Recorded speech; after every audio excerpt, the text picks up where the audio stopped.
आता महाविकास आघाडीतले जे प्रमुख चर्चेचे केंद्रस्थानी असलेले जागा वाटपाचे अशोक चव्हाण बाहेर पडले. कुठेतरी भाजप आपली माणसं करून पुन्हा आपली स्ट्रॅटेजी काढता येण्यात महाविकास ही कसली स्ट्रॅटेजी? चोऱ्या माऱ्या करणे काय स्ट्रॅटेजी आहे का?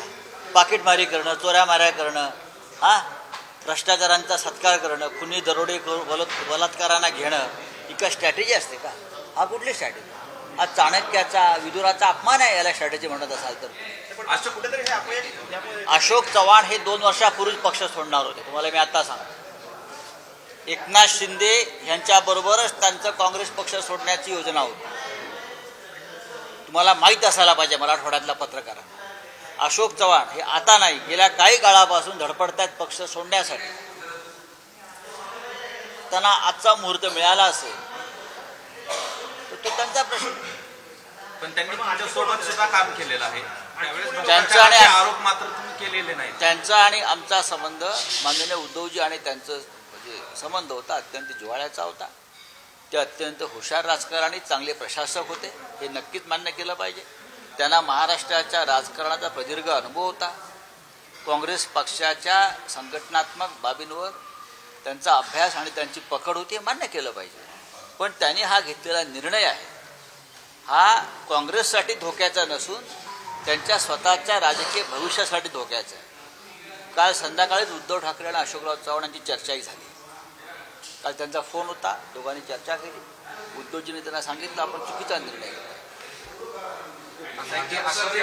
जो राजीनामा दिलेला आहे या राजीनाम्यावरून खुशी आहे ना. एक राजीनाम्यावरून असं स्पष्ट होतं की जी पक्षाची जी आतापर्यंत जी फोडाफोडी झाली एकजुटीवर ती गणित जुळत नाहीत म्हणून अशोक चव्हाणांनी राजीनामा दिला. भारतीय जनता पक्षानं किती फोडाफोडी केली, भारतीय जनता पक्षानं आमचं कितीही आमदार खासदार किंवा नेते फोडण्याचा प्रयत्न केला तरी महाराष्ट्रामध्ये लोकसभेचे निकाल लागतील तेव्हा महाविकास आघाडीच्या किमान 10 जागा या भाजपपेक्षा जास्त असतील.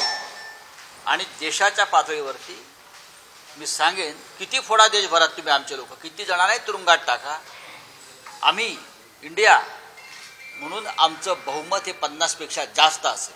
संभाजीनगर हा शिवसेनेचा तुमचा बालेकिल्ला राहिलेला म्हणजे आहेच ना. आता भाजप स्वतःकडे ही जागा ठेवण्याची शक्यता निर्माण झालेली आहे. म्हणजे शिवसेना वर्सेस भाजप हा होऊ द्या ना.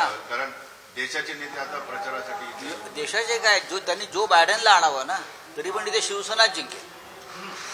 त्यांना कोणाला आणायचं त्याने आणावं इथे संभाजीनगरला, तरीही इथे शिवसेना जिंकेल. काय खरे साहेब? 100%. हा हो 100% 200% जिंकणार. यावं ना. आता कोण येतात? गृहमंत्री येत आहेत ना. गृहमंत्री प्रचाराला येत नाही, गृहमंत्री सेटिंगला येतात.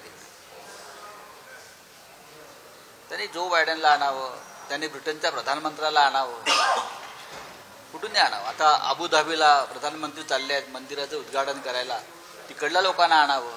पण संभाजीनगरला या वेळेला उद्धव ठाकरे यांच्या नेतृत्वाखालच्या शिवसेनेचाच भगवा झेंडा फडकेल, त्याच्याविषयी कोणाच्या मनात शंका नाही. जागेचा वाटप तुमचं ठरलंय का? पूर्ण झालंय का? आता त्याच्यात पुन्हा चर्चा होणार आहे का? जवळजवळ पूर्ण होत आलेलं आहे. फायनल झाले सगळं नक्कीच.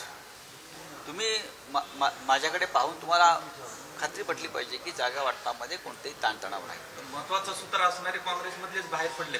पडू द्या ना, त्यांनी का आमचेही पडले ना. दुसरे चर्चा करायला कोण होतं? काँग्रेस प्रदेशाध्यक्ष आहेत, बाळासाहेब थोरात चर्चेला असतात, वेणुगोपालजी चर्चा करतात, रमेश चिंथ्याल चर्चा करतात. अजून काय पाहिजे?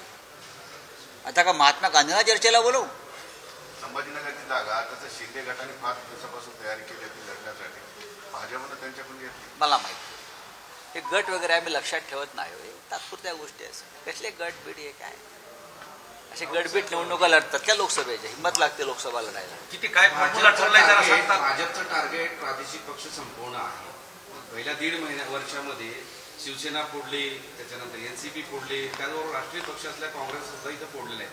त्यांचं टार्गेट जे होतं ते महाराष्ट्रातलं 1.5 वर्ष त्यांनी पूर्ण केल्याचं म्हणायचं अजिबात नाही. भाजपचं टार्गेट कधीच पूर्ण होणार नाही.